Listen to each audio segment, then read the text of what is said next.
How to Train Your Dragon is one of my favorite movie franchises, but when I heard about a live-action version being made, I had a few reservations.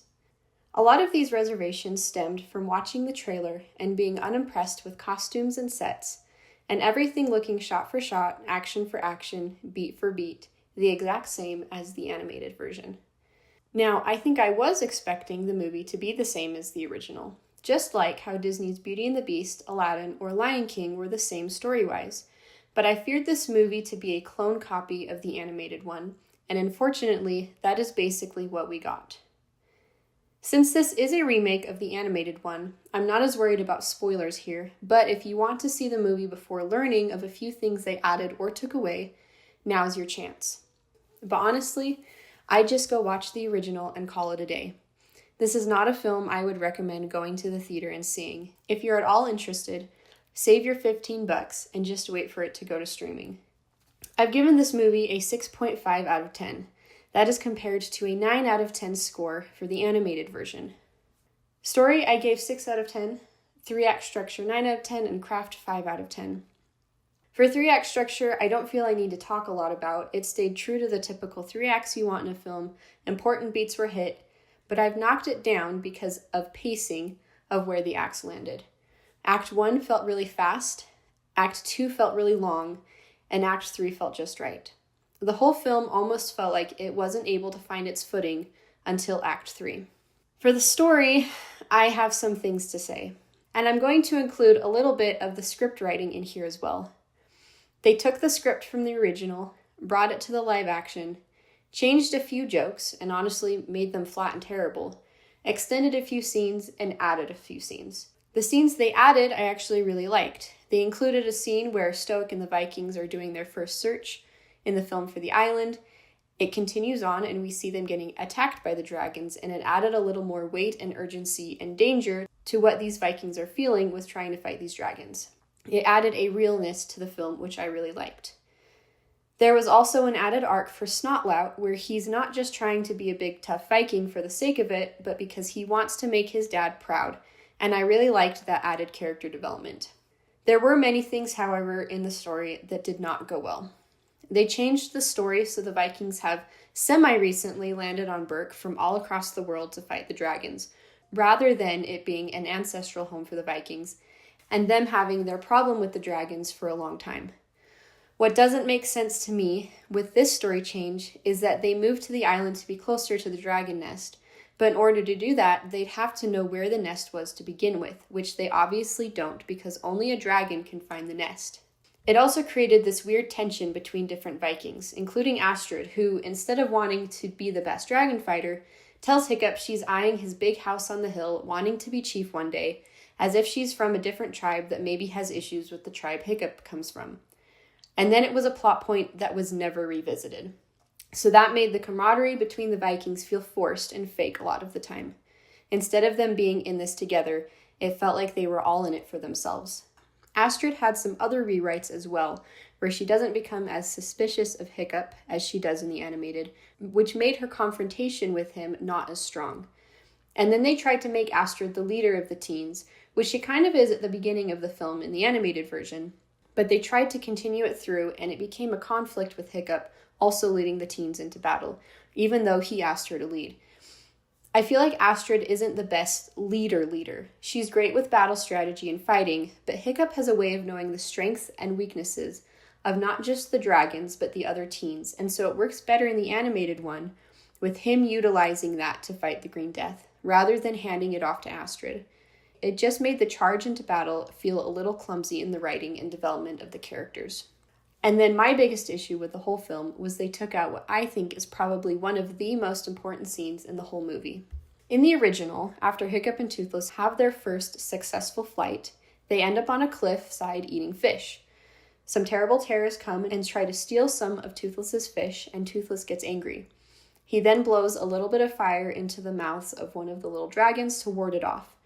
This clues Hiccup into the fact that dragons aren't fireproof on the inside.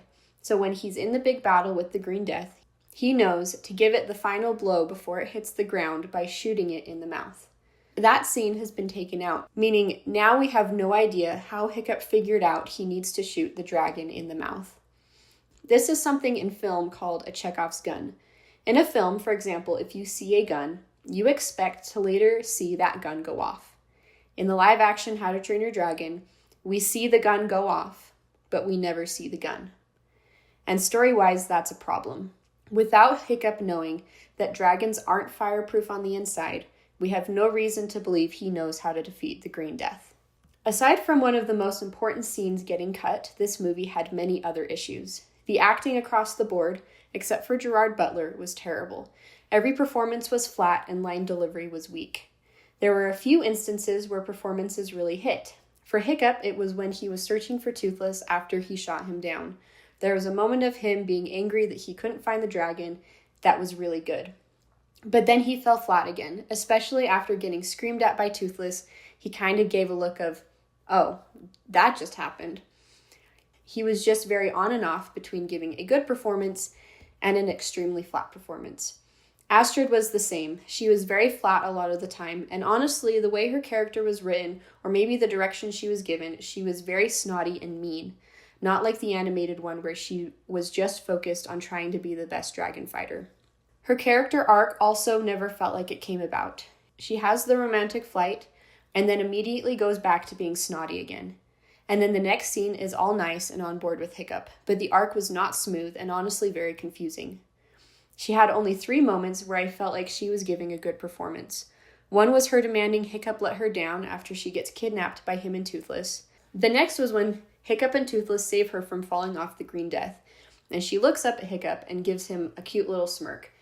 I think the music was doing a lot of work there as well. And then when she thought Hiccup had died, she was crying, and I really connected there.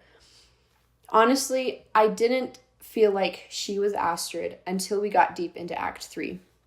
So I spent 2 whole acts trying to figure out who this character was and not feeling like she was Astrid.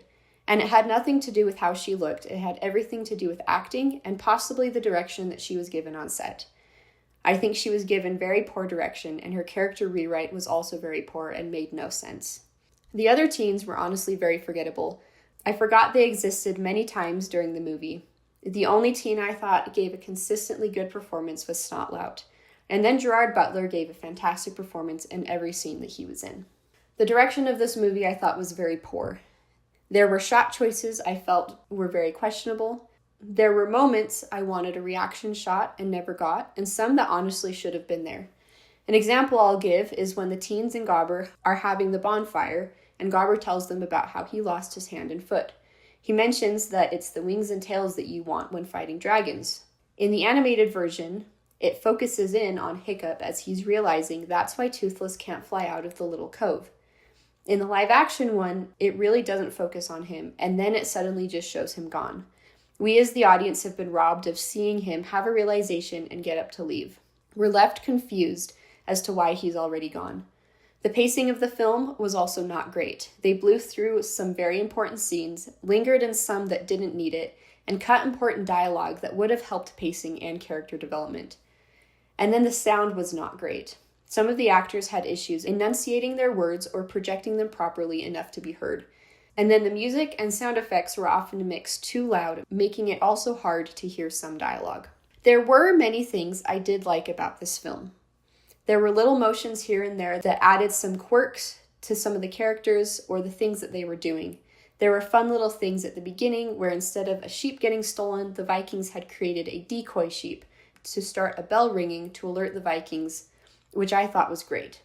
The choreography for all of the fight scenes were awesome. In fact, I think the only really great scenes in this whole film were those in the arena during dragon training, the trial, and then the end battle. The music was also amazing. John Powell was able to reorchestrate a few things from the original to make it better, and even wrote a new theme, which was awesome. And I thought visually the movie was great. There were a few spots I could still tell it was filmed on a green screen on a soundstage, and a few shots where lighting fell off to me, but overall the set and costumes and cinematography was great.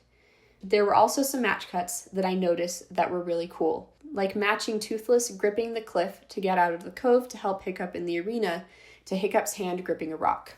The CGI dragons were also really impressive. I honestly wasn't that big of a fan of Toothless in the end because he ended up looking a little too cartoony compared to the other dragons, but the other dragons looked amazing.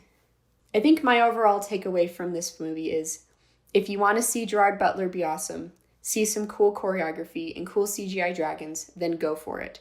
But if you're there for the story you know and love, just go put your Blu-ray of the animated one in and watch that. Because you'll get a better, more consistent story and better acting watching the original rather than seeing this live action version.